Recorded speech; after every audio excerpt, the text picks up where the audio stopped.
ese momento. Sorprendentemente respondió a todas estas preguntas bueno, que no había ningún tipo de antagonismo ni de contraindicación de parte de la Iglesia en el hecho de creer en extraterrestres, y mencionó algo que a mí me llamó mucho la atención en esa entrevista, que es que hablaba de defender el valor del testimonio humano, Jaime.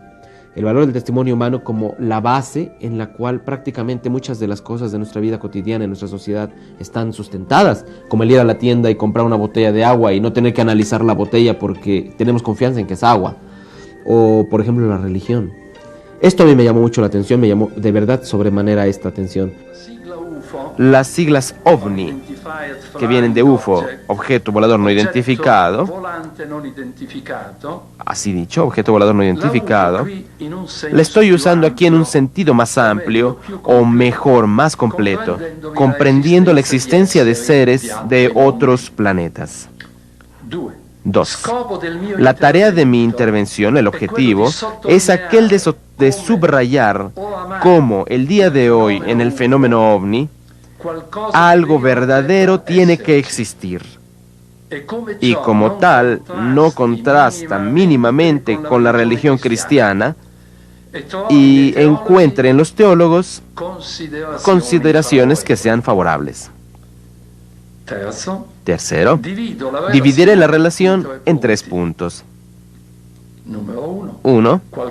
Algo verdadero debe existir. 2. Consideraciones teológicas sobre la habitabilidad de otros planetas. Y lo 3. Algunos testimonios a favor de esta habitabilidad. Primer punto. OVNIs. Algo de verdad tiene que existir.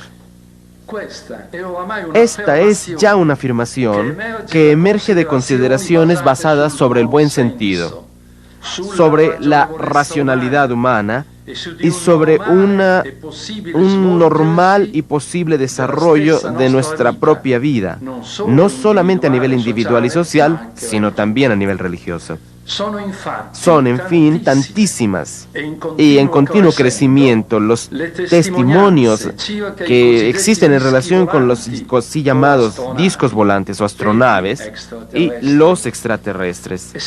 Y se trata también de personas calificadas, cultas y tal vez inicialmente incrédulas. Ahora se ha llegado al orden de los centenares de millares de testigos en todo el mundo que afirman haber visto, por lo menos en alguna ocasión, un ovni. Incluso tantas, aun si muy inferiores como números, son los testimonios de los llamados contactados. Todo bien considerado, parecería, por lo tanto, que no se pueda más razonablemente negar que algo de verdad debe existir. Una posición de escepticismo integral es completamente injustificada. No es más un secreto el así llamado Área 51 en los Estados Unidos, en una zona en el corazón del desierto de Nevada, una superficie enorme que, refiriéndonos a sus construcciones, es más extensa en el subsuelo de cuanto no lo es en la superficie. Por Francia es famosa la asociación CEPRA y en Italia existe el CUN, el Centro de OVNIs Nacional. Una incredulidad generalizada, sistemática, total, terminaría para debilitar y con el tiempo también eventualmente destruiría el valor del testimonio humano, con consecuencias gravísimas e imprevisibles, ya que ésta está en la base de la vida, no solo individual y social, sino también religiosa, y en particular por la religión nuestra, que es la cristiana. El testimonio, en efecto, es un modo de comunicar que en el socio, en el prójimo, se encuentra la fe. Y esto es un modo muy difundido de comunicarse en la vida cotidiana. Puse entre paréntesis la recepción de noticias, gastos, compras, etc. Yo quisiera que las personas que me escuchan, con su fantasía, pensaran a qué y cuáles serían los inconvenientes si se tuviera que perder el valor del testimonio humano. A perder, también a disminuir. Perder es el extremo, si es que se continúa por décadas y décadas a decir aquí todo se trata de mentiras. Tanto por lo que se refiere al fenómeno de hace 150 años, tanto como para el fenómeno ovni. Pero, en síntesis, nosotros vamos a la tienda, compramos, gastamos, compramos cosas de comer, cosas para beber, etc.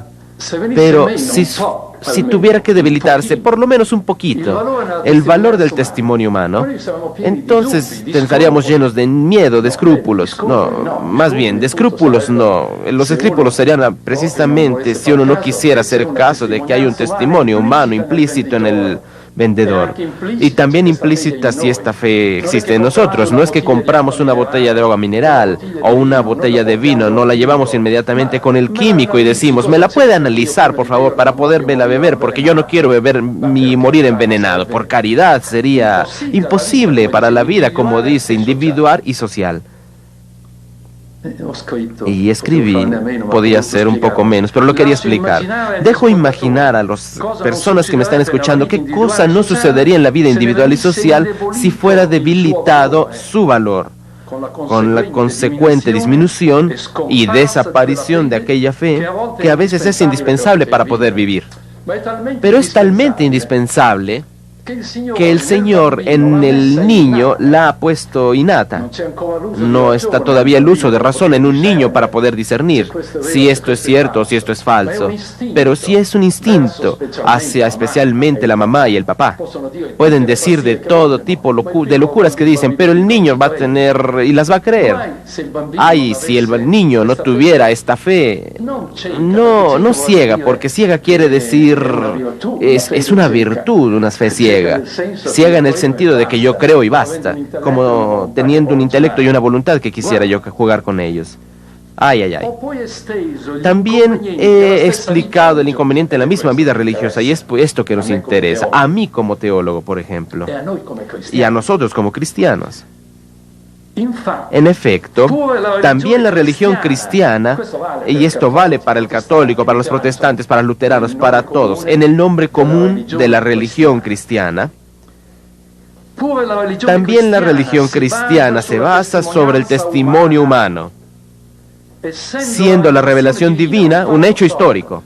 Esto lo debemos tener presente. Si nosotros debilitamos el valor del testimonio humano, pero entonces la fe la llevamos de por medio. ¿Por qué? Porque nuestra fe es una fe racionalizable. La gente, y también el gran teólogo, cree y basta. Pero el teólogo sabe bien que la razón humana, y no que todos deben hacer así, pero sabe bien que la razón humana debe poder demostrar que esta fe es racionalizable, que es verdadera, que no es incipiente. Si la religión cristiana no tuviera la posibilidad de parte del intelecto humano, obviamente preparado, como puede ser un filósofo y también un teólogo. Y yo cuando estuve en Roma, en la universidad, tanto es filosofía como la teodicea estudié, ¿no? Es decir, un estudio de filosofía que se hace en la universidad. Y después también la teología. Pero, ¿cuáles son estos fundamentos razonables, creyendo los razonables como nuestra fe, que nos hacen concluir, yo puedo creer que ha existido un hombre que se llamaba Jesús? Y esto se basa sobre el testimonio de los historiadores del tiempo. Seguro, había algún hombre en particular que se distinguía de los demás porque no era que todos los hombres hicieran historia, los historiadores del tiempo. Después, segundo, y esto no lo escribí, no pensaba ni siquiera que lo iba a decir, pero tal vez valga la pena decirlo, visto también un poco el tiempo amplio, el tiempo amplio que viene dedicado a quien está hablando en este congreso. Es necesario poder demostrar que este hombre era Dios. ¿Y cómo se puede demostrar? También esto, la razón humana lo debe poder demostrar. ¿Cómo se demuestra? Especialmente por los evangelios, mejor todavía, especialmente por los milagros que Jesús ha realizado para demostrar su divinidad. Pero ¿dónde están escritos estos milagros? ¿Quién que los cuenta? Están en los evangelios. Pero los evangelios tienen necesidad también de ser demostrados en su autenticidad. Pero son verdaderamente aquellos escritos que nosotros hacemos salir a la luz y que poco después, efectivamente, especialmente Mateo, después de la muerte de Cristo, o bien han sido escritos 100, 200 años después y que ya habrían perdido desde luego su valor de autenticidad.